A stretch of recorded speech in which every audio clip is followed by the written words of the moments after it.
Hello and welcome back to the continuing rant about Mass Effect 2.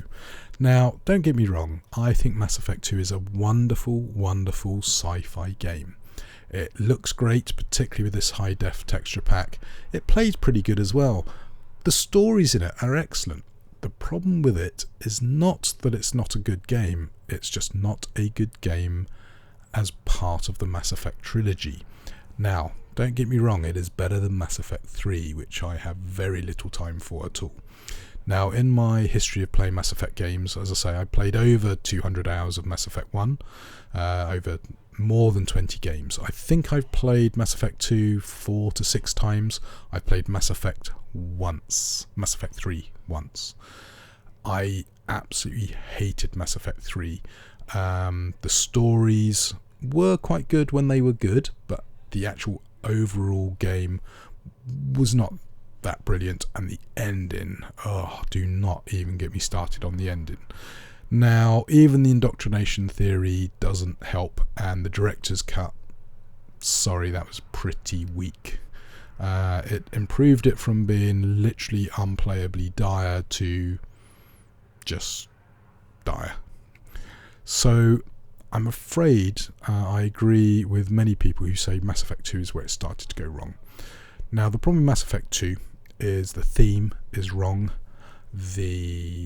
Some of the choices for drama, and oh my god, plot twist. Yeah, it didn't need to be there. Now, I can actually read some excerpts from the blog that I keep mentioning, which basically caused me to decide to do this video, because I read that blog and it spoke to me very deeply about what had been bothering me about Mass Effect 2 and in particular 3 right from the start.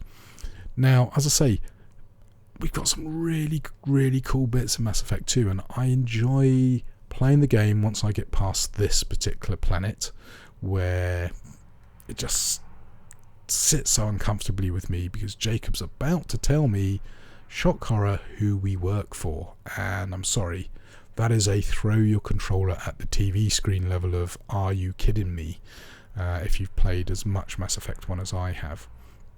So yeah, really bad. So let's just read from the blog, because I think he's going to say it way better than I can, because yeah, I'm really annoyed about some of the changes they made from Mass Effect 1 to Mass Effect 2. Okay, so mechanically, the Mass Effect 1 writer did plan ahead. They had an unbeatable enemy, the Reapers by the way, an excuse for why we might be able to beat them, and a setup that required a small squad of characters to travel around and have adventures.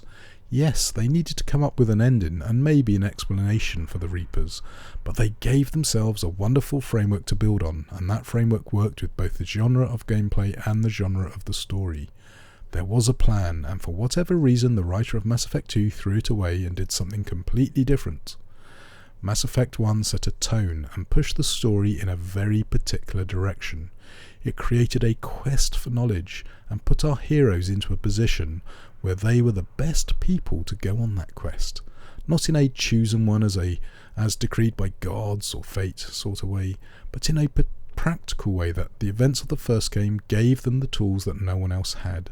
They were explorers searching for answers. The plot called for them to go out into the great big universe of mystery and danger and find out how to break the cycle of destruction forever.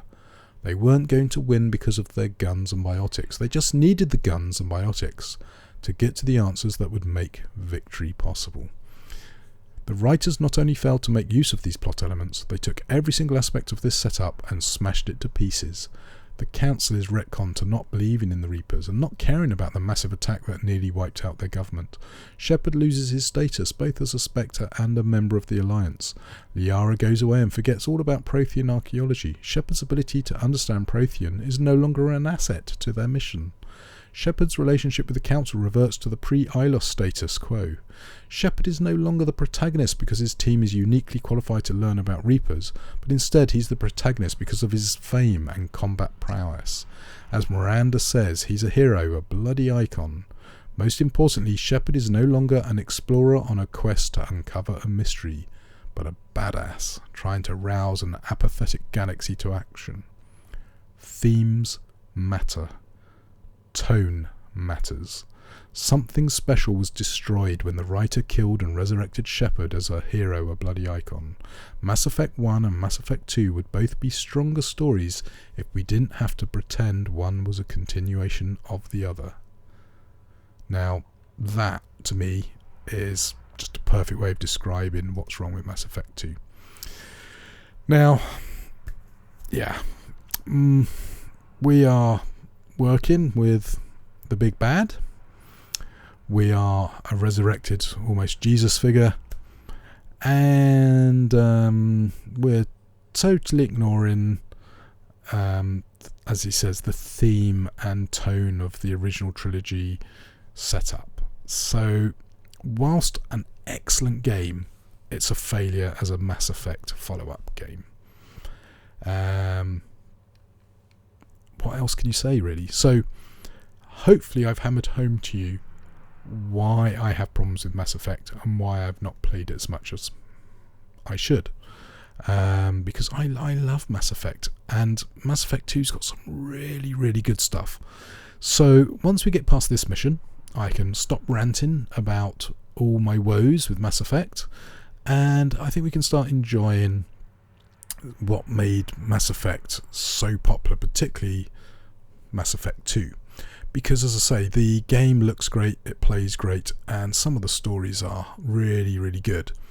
And as an introduction to the universe, as I say, if you've never played any other Mass Effects, this is a pretty strong start. You know, you're some chosen one who's going out there kicking people's ass, but that was not the premise of Mass Effect 1. So if you are a Mass Effect fan, but you never got to play Mass Effect 1, hopefully these first 3 parts will make you come to understand why some of us rant a bit about what could have been and our disappointment in what actually ended up happening.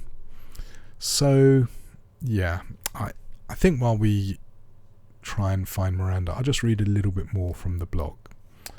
So where do we get to? Yes, okay, so as I've said in the past few entries, even though Mass Effect 2 isn't a horrible game, it's also not the sequel suggested and prepared by Mass Effect 1. It's tonally different. It's thematically different.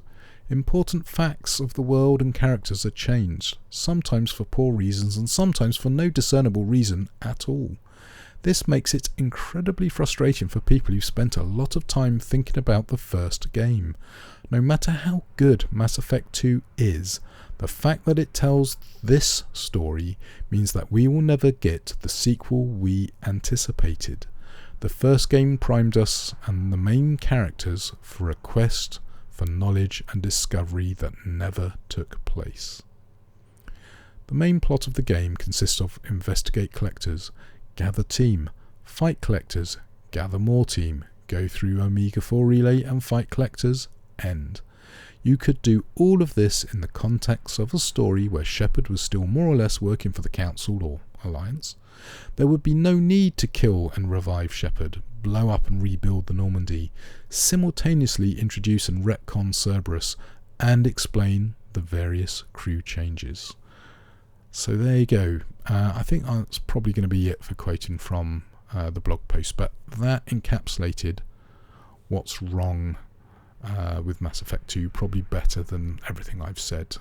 So please, I'm going to mention it for the last time, please go read that blog. I think it explains in great detail why Mass Effect 2 is a brilliant game, but not the game that fans of Mass Effect were expecting.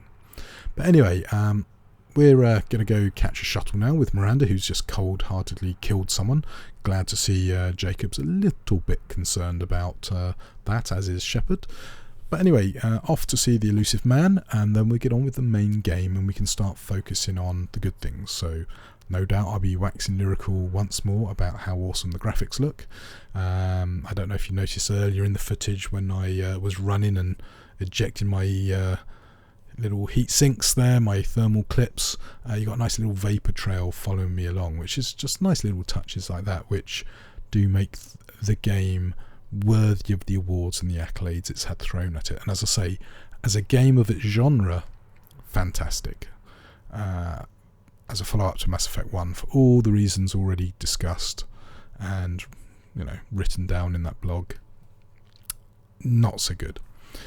Anyway, you are a little bit railroaded in this first introductory mission. I mean, we've had 3 videos so far, and we've not even effectively got out of the tutorial mission. So you know that this game is going to hook itself into you, and you're going to have several hours of investment before we actually get to the main story. And that story is quite interesting. And as I say, some of the interactions you get with your crew are fantastic, and I hope you're going to enjoy seeing them again. Now, as I say, whether I do a complete playthrough of the game, possibly not, because obviously it's going to take a very long time to record and do voiceover for, but also, if you're a fan of Mass Effect 2, you must have played it by now, surely. But nice little link to Mass Effect 1 here, where you get to answer some questions. So in game, you're sort of modifying your save, so you can either choose to go with the options that are in your save game, or you can actually change your mind potentially. And I forget what happens if you answer differently to what was in your game save, whether they challenge you on that. I can't remember now. I'm pretty sure I did do a playthrough once where I did do that on the Xbox just to see what would happen. But it's a nice little touch, and I am aware on the PlayStation, because they started with Mass Effect 2, they did give you a nice little cool download which allowed you to kind of create a fake Mass Effect 1 game save. So that was a nice little touch, and I'm surprised they didn't actually launch that for every single version of Mass Effect 2. And it's like, do you want to import your game save, or do you want to answer this questionnaire? So a little bit weird like that. And Mass Effect 2 is definitely the start of massive amounts of DLC. I think there's 1 or 2 for Mass Effect 1. Mass Effect 2 had day 1 DLC, pretty much, if I remember correctly. Mass Effect 3 definitely did. So another little strike against Mass Effect 2. So I'm going to try and dial back a bit on the negative. We've had a kind of a 3-video rant about everything wrong with the world and the universe, but it's a great game. I mean, some of this dialogue's great, the animation's pretty decent, and as I say, some of the missions are fantastic. I mean, the final mission, some really cool bits there, although again, even there are things that you can annoy yourself with if you look at them too closely. I mean, if you take your brain out and put it on the desk, Mass Effect 2 is flawless. It's some great control, great missions.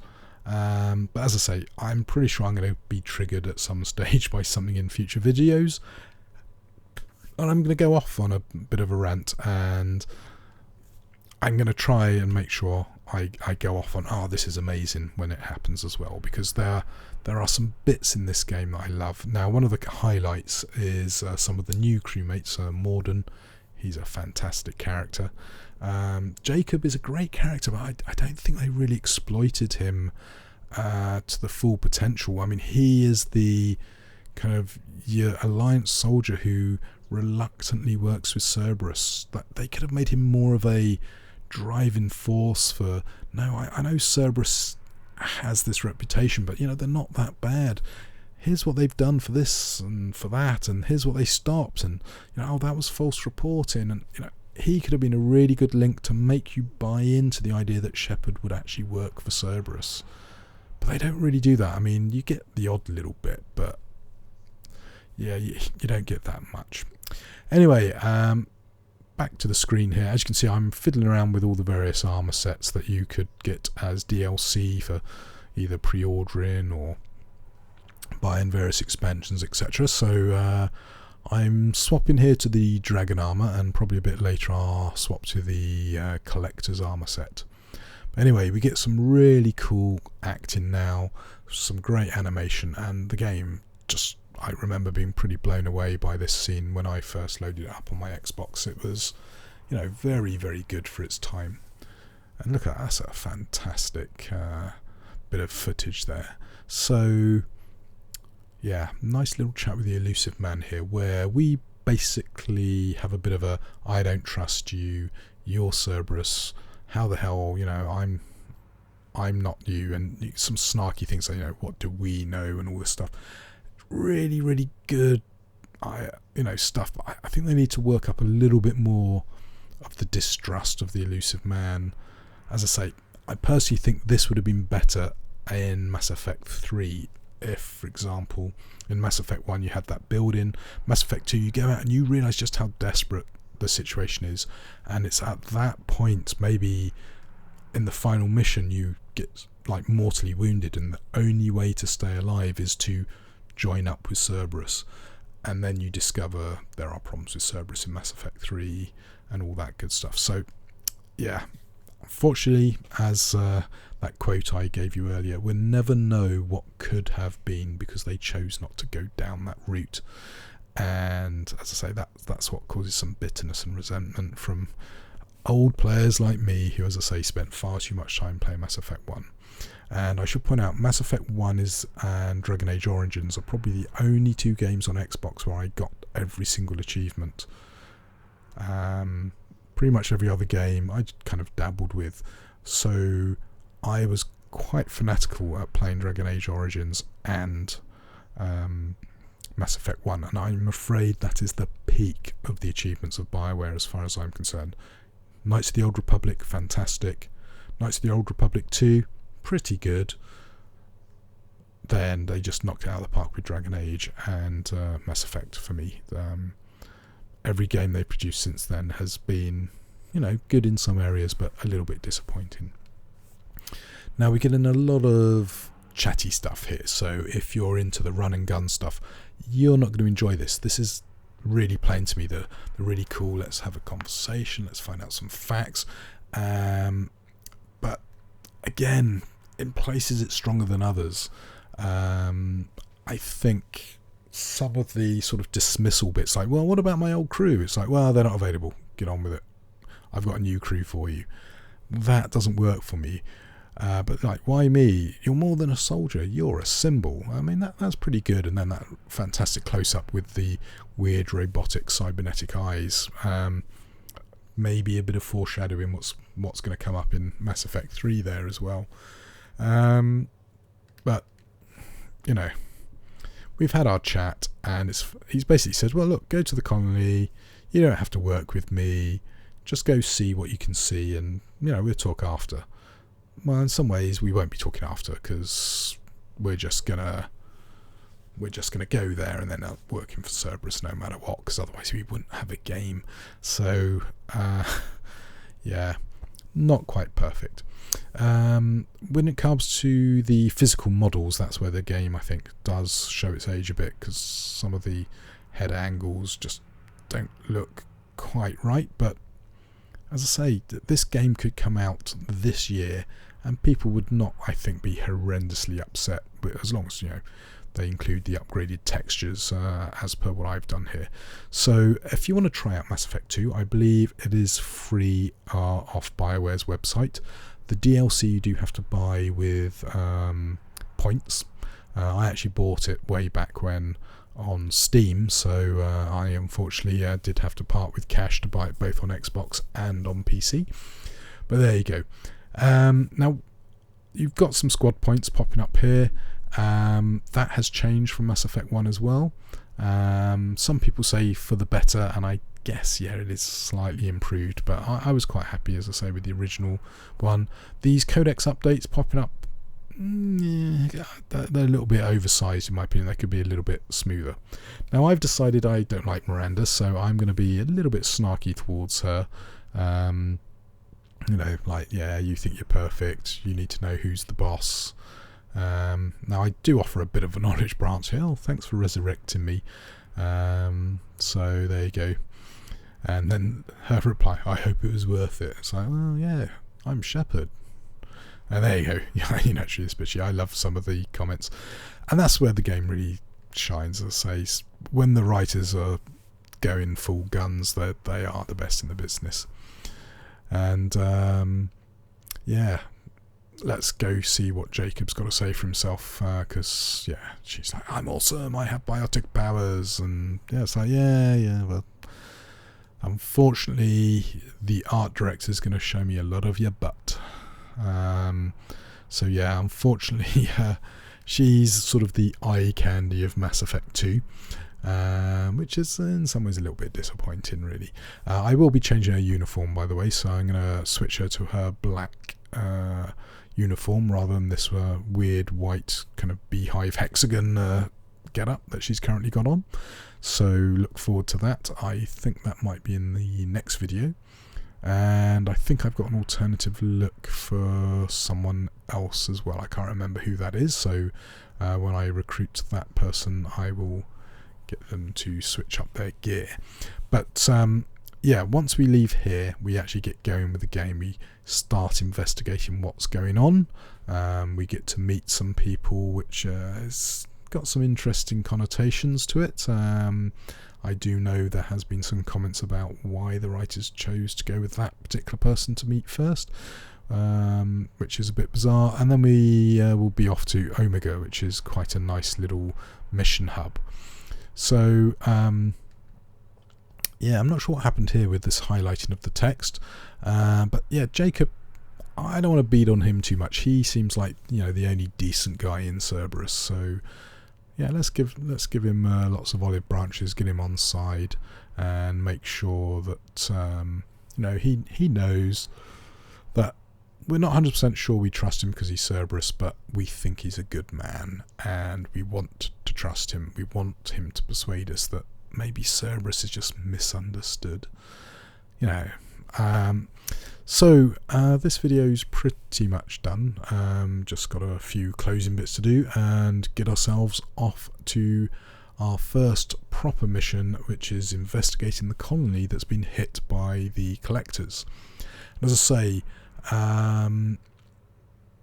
it's an interesting setup, this, because we're kind of, I don't know what, an hour and a half into the game, maybe 2 hours into the game. I'm still not persuaded that I should be working with Cerberus, despite all this text saying, oh, reason A, reason B, reason C. There's not really anything that's making me buy into it, but once you get past that and you accept that you're going to be working for Cerberus and you can't do anything about it, the game will be fun. And as I say, there is some really cool fun missions, some really cool bits. Anyway, here you go. As you can see, with your powers, you get your points. You can spread them around, or you can choose to auto level up. I'm actually going to click and purchase ranks. I'm a big fan of Singularity because that just sucks people in. It's a fantastic little skill. And yeah, I think at this point we will pretty much call it a day. And as I say, we're just going to catch the shuttle now and get ourselves to the colony and discover what we can at that location. So I can't remember, do we have a little chat in the shuttle, or is that in the next video? We will find out, I guess, very shortly. So there you go. As I say, going to try and dial back on the ranting about things, start talking about the positives, talking about the actual gameplay, what's going on screen, but I just need to kind of get that off my chest, really. Anyway, as you can see here, some great bits here to either be nice or snarky, so I choose the snarky. You need to follow my orders, know your place. Jacob's like, yeah, great, so good lad, he knows who's in charge. And of course we're now trying to find out, you know, what's going on. I've been dead 2 years, fill me in. I need to know what's happened since the attack. You know, who are the collectors? Why are they hitting human colonies? Which colonies have they hit? Has there been any evidence? Why is no one else getting involved in this? Why is it Cerberus who's getting involved with this? And we sort of get some answers to it. It strikes me as they're sort of hitting random locations out on the fringes. Of course, everyone else is trying to rebuild the Citadel and the galactic structure, trying to come to terms with the new reality. And Cerberus 100% has bought into what Shepard said. They know that there are collectors and reapers causing chaos out in the universe, and they're determined to try and make sure humanity survives. Now, if aliens can come with us, great. If they can't, stuff them. So yeah, that's going to be a fun little thing to explore. So here we go, we're planet side, and that's pretty much it for this video.